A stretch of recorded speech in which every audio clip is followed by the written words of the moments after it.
আইয়েন না এই দেশের পরিস্থিতি বুঝছেন না আপনার হেডে তুমি বড় বড় ভয়ঙ্কর আই নিয়ে দেখতে কি লাফাইছি একারে লাফে অঙ্গায় দেশে দেখেন গরু বেশি গাইয়ের নাম হলো হাজারি নোট কিন্তু কামের গোয়ায় কিচ্ছু না ভাইয়া কিচ্ছু না এখানে আর মনে হয় কিয়া দুনিয়ানের একান করে কি 2000 টাকা নোট বানাবের দরকার আছে। আসসালামু আলাইকুম, সবাই আশা করি ভালো আছেন। সাতের গরুটা মানে শখের গরুটা গতবার আসি যেটা লইছি বেচ্চা লাইছি কবত করে হবে সৌদি আরব তো আসি কিয়া অল্প কটা দিন হয়েছে বেচ্চা খাইয়া লাগে রে যে বানা দি গেছে 1 2 3 4 5 6 7 8 9 10,000 টাকা বানা দি গেছে। সাতের গরুটা গতবার যখন সফরে যান তখন কিনছিলাম, এখন বেশি খাইছি। সৌদি আরব থেকে বাবুরে ভাবছিলাম কিয়া বাংলাদেশে আয় কি আর বিদেশ দেশে যাইতাম না, দেশে থাকবো। অনেকে না করছেন কিন্তু শুনি না সবে গিয়া গরু বেশি খাই মানে সৌদি আরব তো আসি কি হবে গরু বেচা ধরছি এর হরে মনে হয় যে গিয়ে ফাঁক তলে যে আর আব্বাই যে মাটি ডাকি গেছে জায়গায় আব্বার সম্পদ বেশি খাইতে হইব। কারণ এদেশে এই যে 10,000 টাকা আছে না এগুলো যদি পকেটের ভিতরে লই আমি এনে বাজারে যাই না হিরি এনে তোর কি একটা নোট আইতে বহুত কষ্ট হয়, মানে একটা নোট আইতে অনেক কষ্ট হয়ে যাবো।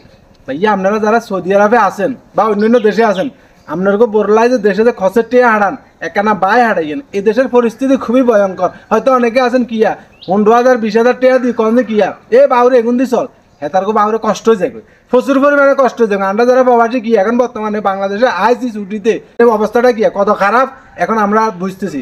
10,000 টাকা বানা দিয়ে গেছে গরুটা বেচা দিয়েছি শখের গরু বেশি খাই এরপরে হয়তো কিয়া জাগা বেশি কামু শেষ মুহূর্তে হয়তো না থাকলে কিয়া কিডনিও হয়তো বেশি কিয়া খাইতে হইব। কারণ এদেশের জিনিসের যে দাম হাজারি নোট এখান তো দেখছেন এখানের নাম হলো হাজারি নোট কিন্তু কামের গোয়ায় কিচ্ছু না ভাইয়া কিচ্ছু না। এখানের আর মনে হয় কিয়া দুনিয়ানের একান করে কি 2000 টাকা নোট বানাবের দরকার আছে। কারণ যে হারে জিনিসপত্রের দাম বাড়ছে এই হারে কিয়া এই দেশের টিকাটা বহুত টাফ ব্যাপার।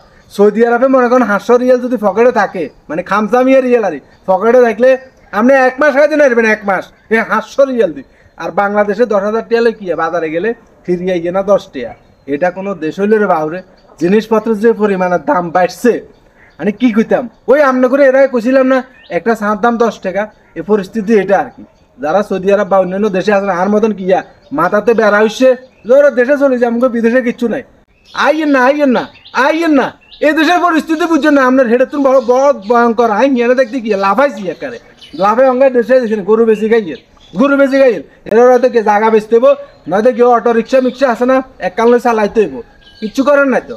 মনে করেন আপনি যে কোনো কাজ করলেন 1,000 টাকা 1500 টাকা দৈনিক কামাইলেন সেই 1,000 টাকা মনে করেন যে বাড়িতে লই আইতে কি আপনার অবস্থা শেষ হেগুন না হয়ে গেছে। বাজারে গেলে কি মাছ 1 কেজি দিলে 400 টাকা, মাছ 1 কেজি নতুন গেলে বালাতুন গিয়ে 400 টাকা।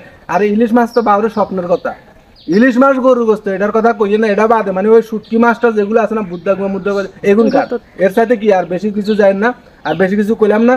এই যে গরু বেশি খানা শুরু করছি যারা প্রবাসী বাইরে আছেন বাবুরে আইয়েন না হেঁটে যা আছেন বালা আছেন দেশের কথাবার্তা কইয়েন না আর মতন বোকামি করিয়েন না। সবাই ভালো থাকেন, আল্লাহ হাফেজ।